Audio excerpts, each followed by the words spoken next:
Hope you're having a good day. Today I'm going to be doing a comparative anatomy on the digestive systems of the mudpuppy, turtle, cat, rabbit, shark, and pigeon. Hope you enjoy. Pathways of the digestive system, and let's start with the mudpuppy. So the mudpuppy starts its digestive tract with its mouth. Now in its mouth it has teeth that are in rows in order to mechanically digest invertebrates and insects. Not so much plants or anything, because it spends most of its life in water. It is still considered an aquatic vertebrate. Anyways, the pathway of food starts in the mouth, goes to the esophagus. From the esophagus, heads to the stomach. Digestive enzymes and all that stuff is released in the stomach, and the stomach also churns food, and it passes it on to the pylorus, then to the pyloric sphincter. Now the pylorus and the pyloric sphincter are still in the stomach, but they allow food to come out in like increments into the small intestine. Okay.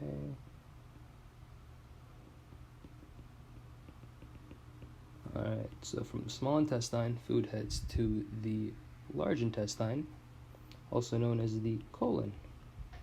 From the colon, heads to the rectum, and finally, after the rectum, right out of the cloaca. Pretty much an anus. Anyways, let's talk about the turtle's digestive system. So the turtle's digestive system also starts in the mouth, but the turtle doesn't actually have any teeth, so it's only chemical digestion that occurs in the mouth. Anyways, from the mouth, food goes to the esophagus, then to the stomach, from the stomach to the small intestine,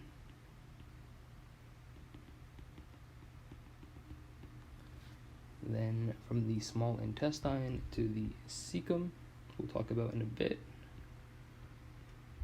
From the cecum, heads to the colon, from the colon to the rectum, and from the rectum, finally, out of the cloaca. Alright, so the cecum is pretty much just the beginning of the large intestine, and its purpose is to actually digest cellulose. It breaks down cellulose because our body can't do that very well. So usually cecums are found in herbivores, things that eat plants, which contain lots of cellulose, right? So in a cat, for example, that doesn't really eat any plants or, anything that a herbivore would normally eat, it would have a very, very, very small cecum compared to a turtle or like a rabbit or something that is just straight up a herbivore. Anyways, let's talk about the pigeon. So the pigeon's digestive system is actually a lot different than most digestive systems of many vertebrates, and I will show you how. So the pigeon's digestive system starts in the bill, which is just its beak. Pigeons don't have teeth, so just like the turtle, in the bill or in the mouth, all that happens is chemical digestion. Okay. From the bill, food goes to the esophagus, through the esophagus, then to the crop. Food is stored in the crop. We've heard about how birds can regurgitate their food back out to their offsprings, and how they do that is just by storing the food in their crop and then just regurgitating it out to their offsprings. Anyways, from the crop, food moves to the proventriculus. From the proventriculus to the gizzard, and then to the small intestine,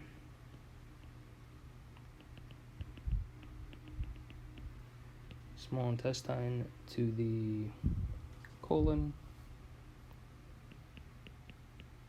from from the colon to the cecum.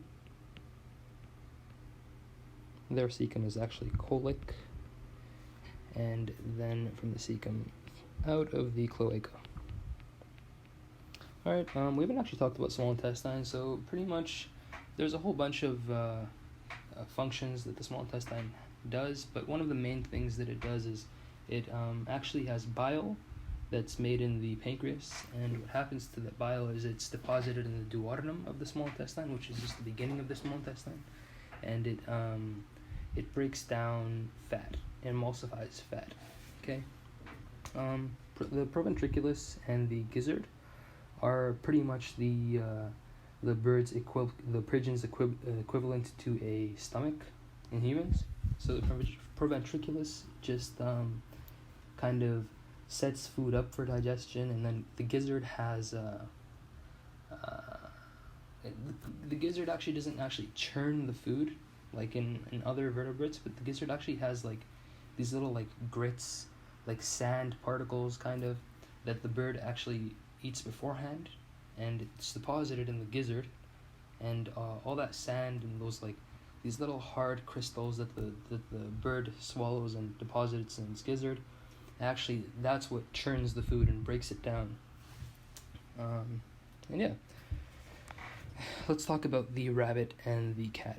I put them together because their digestive systems are pretty much the exact same, and yeah.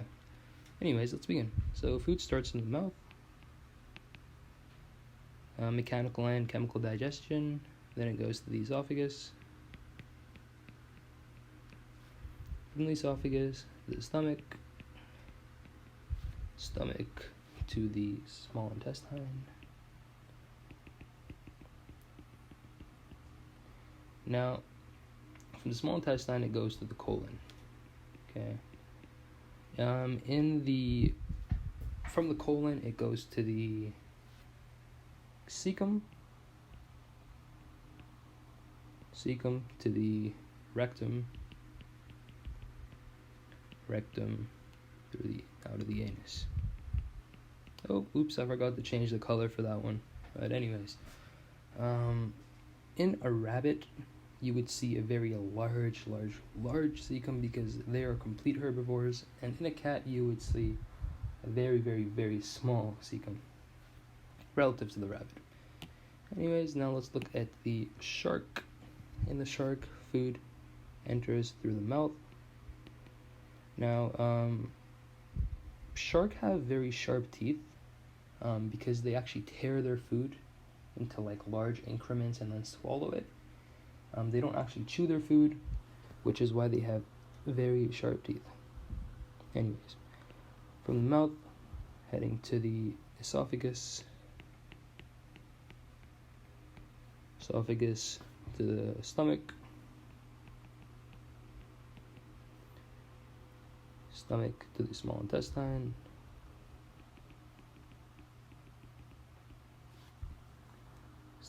small intestine to the colon